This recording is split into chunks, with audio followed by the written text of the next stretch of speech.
Welcome back to the Querida Mari podcast. Welcome back to my YouTube channel. If this is your first time watching me, thank you for being here. Welcome. My name is Maria and I'm a marriage and family therapist. My business is in Connecticut. I'm going to leave a link down below. If I also have a coaching section for anyone that would like to be coached. And so today I want you to be very mindful in taking really good care of yourself. I have specifically made this episode to be short. And the reason is because I want you to be careful with how much information you take in and how long of a period of time you're under like listening to something that is triggering.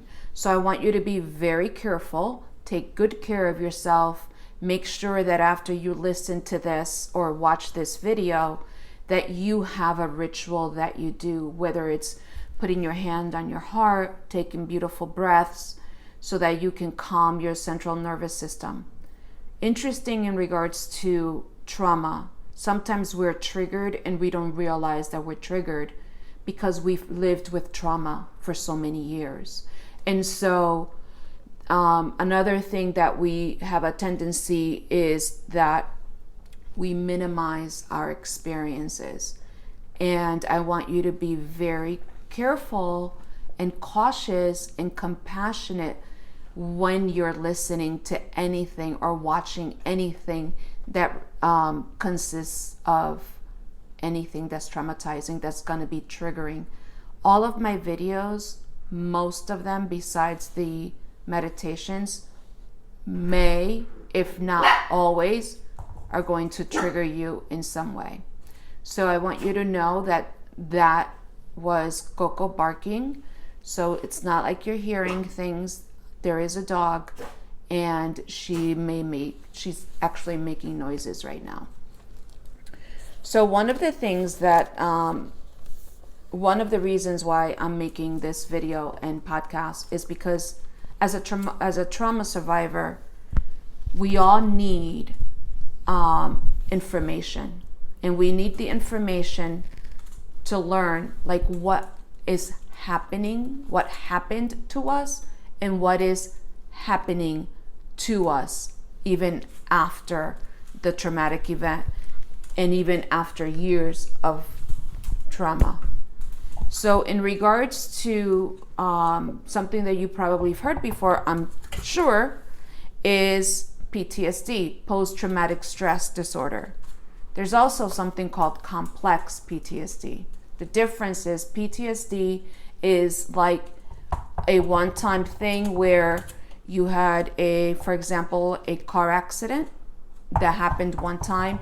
Now you have post-traumatic stress due to the car accident. Another thing could be one-time sexual assault. That's something that you will have PTSD from. If you're in a situation where you were raised in a very abusive relationship or an abusive home or in a very abusive relationship for years on end, you're going to be living under a lot of stress. So your body is going to be in survival mode unbeknownst to you. You don't know any different. You're either a child or you're in the midst of things, and your limbic system, which I'm going to be talking with you about, is alarmed, and you may not even know that these things are happening because you're just surviving. You're trying to survive and you're trying to get out somehow. Okay? From a child perspective, when we're children and we're living in a traumatized environment, you were children. We can't leave. We're 3 or 4 or 5, whatever years old. We are dependent on probably on the people that are abusing us, right? Whether it's the parents, grandparents, uncles, aunts, cousins, brothers, siblings. It doesn't, so these people that are inflicting the abuse, we are dependent on them for survival. So we'll do whatever it is that we need to do in order to survive that environment. So we're either going to fight, flight, freeze, or fawn. So one of those things, I'm going to explain all of that. So the feelings associated, some feelings, not all feelings, associated with trauma is the need to normalize it. Like, I am not crazy. These are the symptoms that I'm experiencing. And sometimes you may think that you're the only one in the world with this experience. You are not. I think that the minority are the people that have not suffered. Thank God for those beautiful people that haven't suffered any trauma in their lives. I'm sure there's a few. I don't know any, not yet anyway. I haven't met anyone without trauma. But anyway, what you want is this sense of normalcy. And I remember when I was in school to become a therapist, there was research was being done in regards to what is normal theory. And normal is what the majority of people are experiencing. Interestingly enough, the majority of people experience trauma. Right? So I haven't done much research on what normal theory is. I invite you to do that, to check yourself, do your own research. Please, again, do not take my word. Do your own research. Go online, buy books, go to a therapist, do whatever it is that you need to do to help yourself heal. So the feelings associated is shame, feelings of you're like alone. Again, the traumatized brain is Coco. The traumatized brain is going to either come from, like, emotional needs are going to be exploited. You might be mocked if you have, like, especially with children. I've been a witness to that. And even as an adult, you may have emotional needs and your partner may mock you for having needs. And so you're also going to feel more vulnerable and become more vulnerable to more trauma later on if you're not, if you don't do the work. And I have to say that the work is a lifelong process. We live in a world where there's a lot of trauma happening. Coco, go play. And and so another thing is that we need is to make sense of what happened to you and support. We need support, help to recognize your triggers. There's a lot of that where, especially if you've never, depending on the trauma, right? So let's say you've lost your loved one, your mom, dad, your partner, whoever, and you don't know life without this person. And I remember when my mom died, I've always had my mom. So to one day not have my mom, that's very, for me, it was very traumatizing. And so to learn life without my mom in it was very, very hard. Excuse me. I'm going to put Coco, I need to give her toy so that I can actually continue to talk with you. Okay, come on. Here. So, in regards to, all right, there you go. Good girl. You're a good girl. Mm-hmm. She's got her chewy. So now I can talk.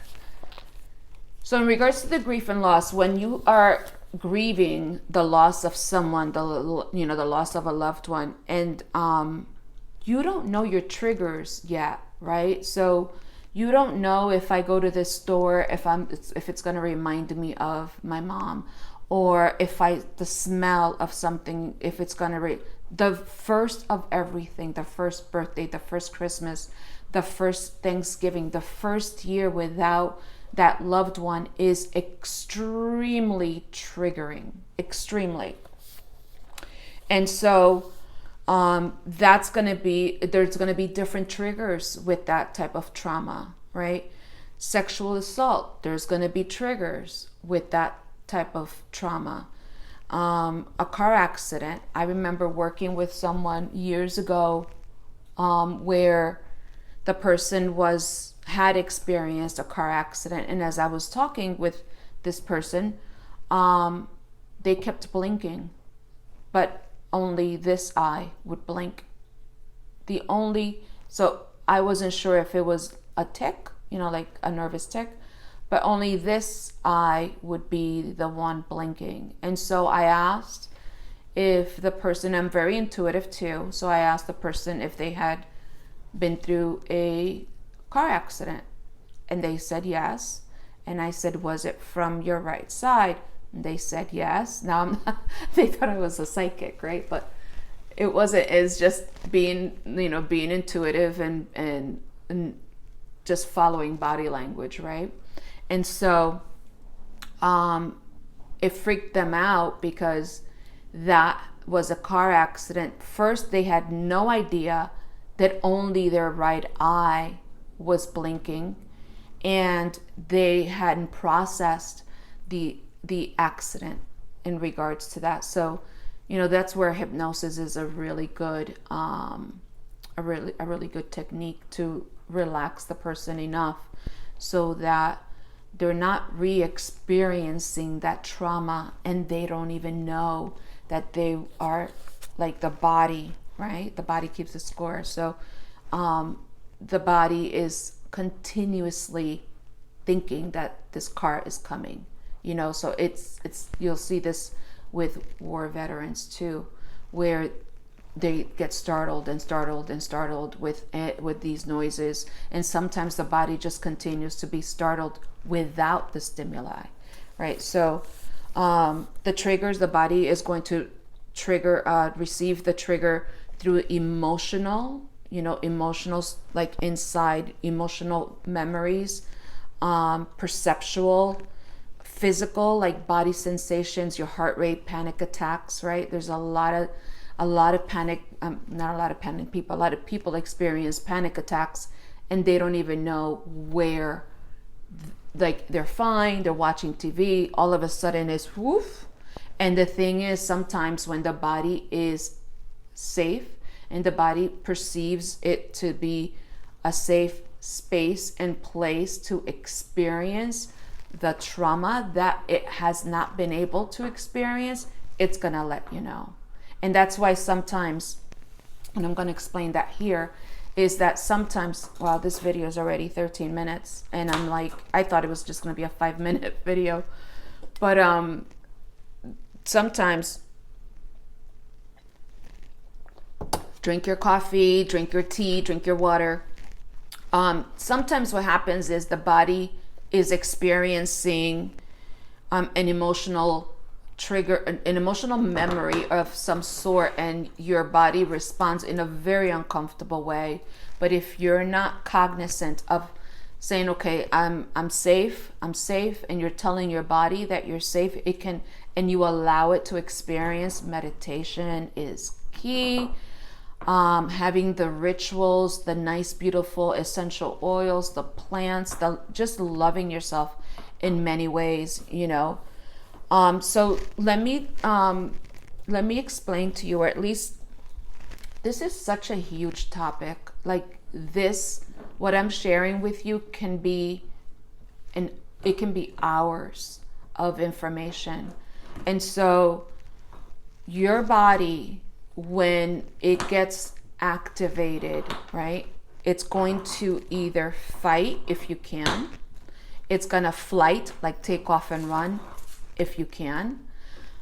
It's going to freeze, because that's all you can do to survive. Or you're going to fawn, which is, oh my God, you're so pretty. Oh, and you're a people pleaser. You're going to see a lot of, when you know friends in adult and they're like constantly pleasing just so that there aren't any fighting, you're just so that you get along. And so from a child perspective, you're not going to be able to fight, right? If you're being sexually abused or hit or yelled at, whether it doesn't matter where the trauma is coming, the abuse is coming from high to low from a child perspective.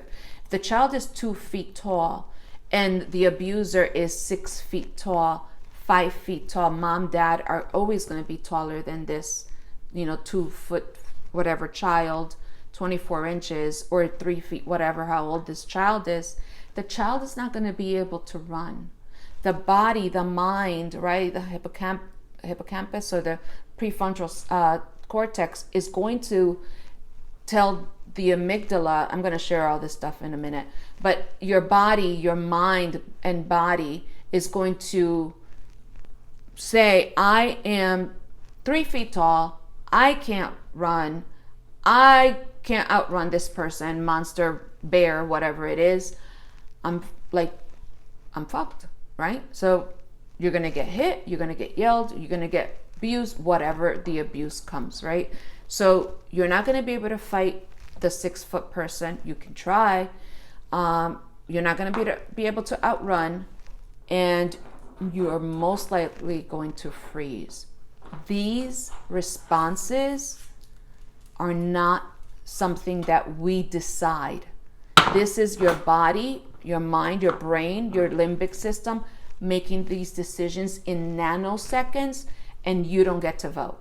This is like your body is saying all this stuff, okay? And doing all this stuff.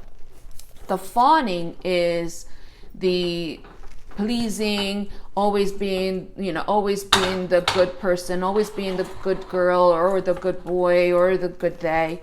It doesn't, you're just overflowing with being agreeable with this, just so that you don't get hit and you don't get whatever, all these things. So let me just talk to you a little bit about the limbic system. So the limbic system, again, huge topic. I'm going to tell you about it in a very small, minute section here. So the limbic system, the thalamus is going to help you with the sense. Now the limbic system is from the reptilian brain, is known as. It's the reptilian brain. So the thalamus is what senses. These sections of your brain are all in one area of your brain. They're all next door neighbors. So the hippocampus is going to process memory. That's what its job. The amygdala is the alarm, the emotional center. And there's other parts to the amygdala as well. Prefrontal cortex. Prefrontal cortex is still being developed when you're 17 or 18. You're still being developed in your early 20s. So that's where drugs, blah blah blah, all this stuff gets formed, and during that time, and that's why people shouldn't be drinking and la la la, because of the prefrontal cortex is being developed still at that time, and the amygdala limbic system is there. So the prefrontal cortex is where we do all of our thinking, right? So this is where the brain decides to tell the amygdala, hey, we're in danger or not. Lets the amygdala tell your sympathetic nervous system, again, another hour of conversation, tells your sympathetic nervous system, the heart rate goes up, pupils dilate, and you're going to run, or you're going to freeze, or you're going to fawn, or you're going to fight. Okay, so this, again, we don't get to decide what our body does in order to survive. It does all that all by its beautiful self. That's what the body is going to do to survive. Okay? So now all of this stuff is going to be done by your brain for survival, to survive. So again, just as to remind you, the hippocampus processes memory, the nonverbal experiences in chronological order, and adds perspective so we can put these experiences into words. Unfortunately, when we're being traumatized, this goes out the window. The hippocampus, unfortunately and fortunately, depending how you see it, gets suppressed under threat. No memory, no time. So that's why I say it's fortunately and unfortunately, because unfortunately, if you have to remember these incidents in a timely chronological order for court, that's trauma, right? And there's a lot of stuff being done right now in regards to, people being witnesses and all that, especially in like Epstein stuff, what's going on. And so anyway, so the memory, a lot of people don't remember their childhood, and if they do, it's very small pieces of their childhood. And the time. So that's why I ask my clients to look at pictures to see. Now we have Facebook, so we can use Facebook as to what happened when and use that in a chronological order, because people are just using social media to document their lives, their healing, all of these beautiful parts of themselves. And again, please take good care of yourself. Have a cup of tea, go outside, ground, put your feet on Mother Earth. When you're listening to these episodes of mine that are informative but can be triggering, I really want you to self-care. And that's why I've been doing the new moon and the full moon meditations, so that I know and I hope that you take good care of yourself during these times, because it's tough. Life is tough right now. There's a lot of shit going on around the world, and we need to do the best thing that we can to keep ourselves as healthy as possible. Please take good care of yourself. The link is down below if you want a coach session with me. Get on the list if you want to get on the newsletter list, or the oh my goodness, I am blanking on the retreat. If you want information on the retreat, or if you want information, or if you want for the meditations that are coming up in private, if you want to get to know what's going on. Again, please like, subscribe, and share these videos and podcasts with those people that you think might benefit from this. Thank you so much, and have a beautiful, wonderful weekend. Thank you.